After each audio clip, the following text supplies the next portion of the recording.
महाराष्ट्रातील महायुती सरकारने प्रस्तावित केलेल्या धर्मांतरण विरोधी कायद्याच्या मसुद्याला मंत्रिमंडळाची मंजुरी मिळाल्यानंतर राज्यभरात हिंदुत्ववादी संघटनांमध्ये समाधानाचे वातावरण दिसून येत आहे। याच पार्श्वभूमीवर हिंदू एकता आंदोलनाचे अध्यक्ष आणि माजी आमदार नितीन राजे शिंदे यांनी मुख्यमंत्री देवेंद्र फडणवीस यांची भेट घेऊन या निर्णयाबद्दल आभार व्यक्त केले।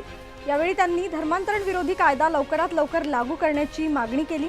लालच, दबाव आणि षडयंत्राच्या माध्यमातून होणाऱ्या धर्मांतरणावर कठोर कारवाई करण्यासाठी हा कायदा अत्यंत आवश्यक असल्याचे त्यांनी सांगितले।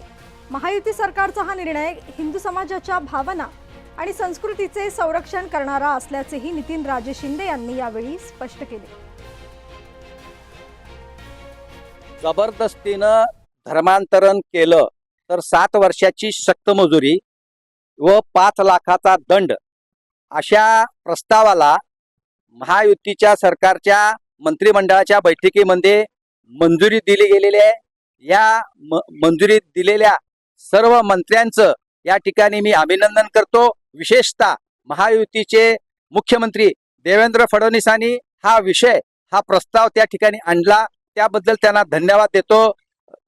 धर्मांतरण म्हणजे राष्ट्रांतरण आणि धर्मांतरण करून त्या ठिकाणी इराण हा देश हा पूर्वी पारशी राष्ट्र देश होता आणि 100 वर्षापूर्वी हातावर मोठ्यावर बोलण्या एवढेच मुस्लिम त्या ठिकाणी होते। परंतु कालांतरानं त्यांनी त्यांची पहिल्यांदा लोकसंख्या वाढवली, नंतर त्या भागातल्या पारशी लोकांच्यावर अत्याचार चालू केले, बलात्कार चालू केले, त्यांना हुसकून लावलं आणि शेवटीला 100 वर्षानंतर इराण हा देश त्या ठिकाणी मुस्लिम राष्ट्र बनवण्यात आला। तशाच पद्धतीनं भारताला 2047 ला मुस्लिम राष्ट्र बनवायचा एक फार मोठा कस शिजलेला आहे। लव जिहादच्या माध्यमातून आपल्या अनेक मुलींना त्या ठिकाणी त्यांचं धर्मांतरण केलं जातंय आणि ह्या राज्यातल्या या देशातले जे मातंग समाज आहे, जो धनगर समाज आहे, जे गोरगरीब हिंदू समाज आहेत, त्या समाजाला वेगवेगळ्या प्रकारची आमिष दाखवून त्या ठिकाणी त्यांना ख्रिश्चन केलं जातंय।